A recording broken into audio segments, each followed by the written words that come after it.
अस्सलाम वालेकुम वरहमतुल्लाहि वबरकातुहू। Students, this is Syed Mudassir और आज के इस वीडियो लेक्चर में हम डिस्कस करने जा रहे हैं एक्सरसाइज नंबर 2.3 को। और इसमें हम 2.3 का क्वेश्चन नंबर 1 जो है उसको कंप्लीट करेंगे, उसके कंप्लीट पार्ट्स को डिस्कस करेंगे।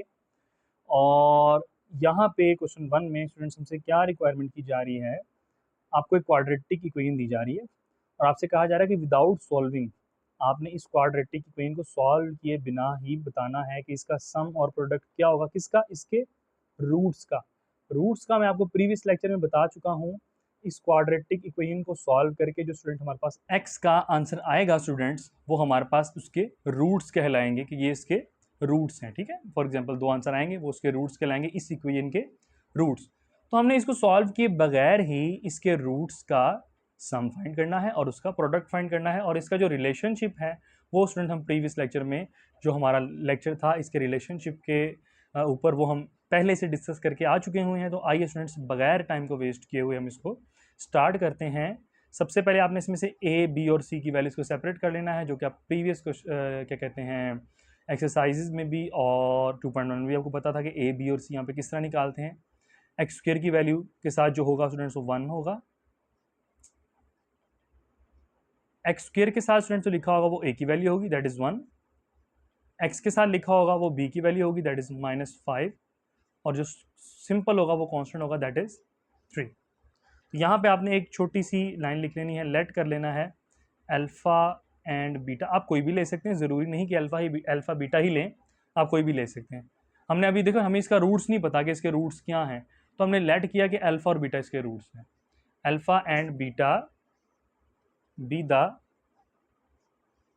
Roots of equation. ठीक है, हमने ये लेट कर लिया। तो स्टूडेंट्स, अगर हम सम की बात करेंगे तो सम हमारे पास होगा, रूट्स को सम कर देंगे, अल्फ़ा प्लस बीटा।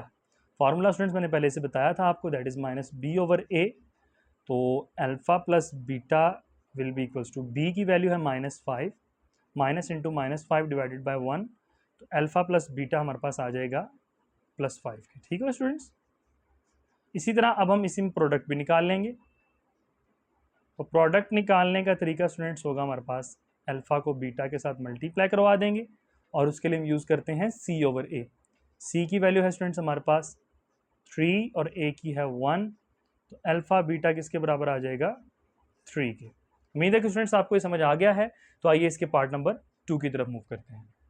जी, तो स्टूडेंट्स इसके हम पार्ट नंबर 2 की तरफ आ चुके हुए हैं, दैट इज 3x² + 7x - 11 = 0। तो यहाँ पे स्टूडेंट्स हम वही काम करेंगे, सबसे पहले a की वैल्यू लिख लेते हैं, दैट इज 3, b की वैल्यू लिख लेते हैं 7 और c की वैल्यू स्टूडेंट्स होगी -11। ठीक है स्टूडेंट्स, तो यहाँ पे हम वही चीज़ कर लेंगे। अब लेट कर लें, let alpha and beta be the roots. ठीक है, हमने सपोज कर लिया इसके रूट्स हैं अल्फ़ा एंड बीटा। अब हर बार नहीं लिखूंगा तो आप इसको खुद से लिख लीजिएगा। तो यहाँ पे बनेगा alpha plus beta minus b/a। हम यहाँ पे सम कर रहे हैं, sum of roots. Alpha plus beta हमारे पास बराबर आ जाएगा -7/3 के। यहाँ तक उम्मीद है स्टूडेंट्स आपको समझ आ गया है। तो इसको आप s के तौर पे भी यूज़ कर सकते हैं, तो आपकी मर्ज़ी है, जैसे मर्ज़ी यूज़ कर लें। मतलब सम के लिए s, प्रोडक्ट के लिए p। Product equals to alpha beta that equals to c/a। तो स्टूडेंट c की वैल्यू है हमारे पास -11 और a की वैल्यू है हमारे पास 3। तो ये स्टूडेंट्स हमारे पास सम आ गया है और ये हमारे पास प्रोडक्ट आ गया है। तो आइए इसके पार्ट नंबर 3 की तरफ मूव करते हैं। जी, तो स्टूडेंट्स हम इसके पार्ट नंबर 3 की तरफ आ चुके हैं। यहाँ पे अगेन a की वैल्यू है p, b की वैल्यू है -q और c की वैल्यू है स्टूडेंट्स हमारे पास r।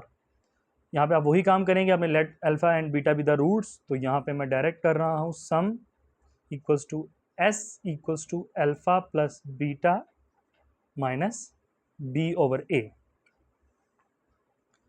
s will be equals to -b, यानी माइनस माइनस प्लस हो जाएगा, ओवर p आ जाएगा students.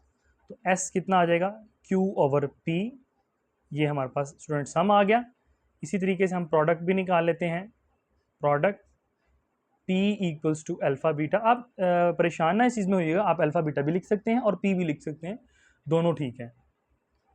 Alpha beta equals to C over A. मैं नेक्स्ट में अल्फ़ा बीटा ही लिख दूंगा ताकि आप परेशान ना हो कि मैंने ये पी क्यों लिख दिया है, आर ओवर पी। तो ये स्टूडेंट्स हमारे पास इसका भी आंसर आ चुका है। तो आइए इसके पार्ट नंबर 4 की तरफ मूव करते हैं।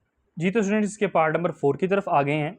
यहाँ पे ए की वैल्यू है हमारे पास ए प्लस बी की वैल्यू है माइनस ए, और सी की वैल्यू है हमारे पास बी। यहाँ पे again let alpha and beta be the roots, so sum students equal होगा अल्फा प्लस बीटा, वो बराबर होता है माइनस बी ओवर ए के।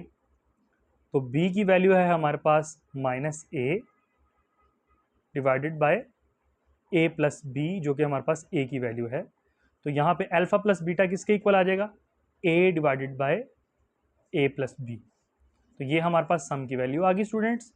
और अगर इसी तरीके से प्रोडक्ट की वैल्यू निकालना चाहें, प्रोडक्ट हमारे पास इक्वल आएगा alpha beta equals to C over A. C equal है हमारे पास बी के और ए इक्वल है हमारे पास ए प्लस बी के। हमने इसकी वैल्यूज पुट कर दी, तो ये हमारे पास स्टूडेंट्स हमारा आंसर आ चुका है। तो आइए इसके पार्ट नंबर 5 की तरफ मूव करते हैं। जी तो स्टूडेंट्स हम पार्ट नंबर 5 की तरफ आ चुके हैं। यहाँ पे ए की जो वैल्यू है वो हमारे पास है एल प्लस एम, बी की वैल्यू है एम प्लस एन, और सी की वैल्यू है एन माइनस एल। तो यहाँ पे हम सम लिखेंगे, सम इक्वल होता है अल्फ़ा प्लस बीटा यानी minus B over A. B की जगह पे बी की वैल्यू पुट करेंगे students, minus M plus N divided by A की जगह पे एल, ए की वैल्यू एल प्लस एम। बस इसको मज़ीद सिंप्लीफाई करने की ज़रूरत नहीं है आपको, ये एज इट इज़ आ जाएगा इस तरह। और प्रोडक्ट निकालेंगे, product is equals to alpha beta equals to C over A. C है हमारे पास एन माइनस एल और ए की वैल्यू है स्टूडेंट्स हमारे पास एल प्लस एम। तो ये स्टूडेंट्स हमारे पास क्वेश्चन नंबर 5 का भी आंसर आ चुका है। तो आइए इसके पार्ट नंबर 6 की तरफ मूव करते हैं। जी तो स्टूडेंट्स हम इसके पार्ट नंबर 6 की तरफ आ चुके हैं, that is last part of question number 1। इसमें हम सम और प्रोडक्ट अगेन फाइंड करने जा रहे हैं। ए 7 है, बी है माइनस 5m और सी है हमारे पास 9n। अगेन वही चीज़ स्टूडेंट्स, सम फाइंड करने के लिए alpha plus beta minus B over a, alpha plus beta will be equals to minus into minus 5m divided by 7, और अल्फ़ा प्लस बीटा इक्वल आ जाएगा 5m डिवाइडेड बाय 7। ये हमारे पास सम आ गया है। इसी तरह स्टूडेंट्स हम प्रोडक्ट भी निकाल लेते हैं। प्रोडक्ट निकालने के लिए alpha beta equals to C over a, alpha beta बराबर आ जाएगा 9n डिवाइडेड बाय 7। तो ये स्टूडेंट्स आपका आंसर आ गया है। तो उम्मीद है स्टूडेंट्स कि आपको आज का लेक्चर भी समझ आया है। अगर आपको फिर भी किसी किस्म का सवाल हो तो आप मुझसे कमेंट के थ्रू पूछ सकते हैं। और जाते जाते अगर आपको वीडियो पसंद आए तो आपने वीडियो को लाइक लाजमी करना है, चैनल को लाजमी सब्सक्राइब करें, दोस्तों के साथ शेयर भी करें। तब तक के लिए अपना ख्याल रखिएगा।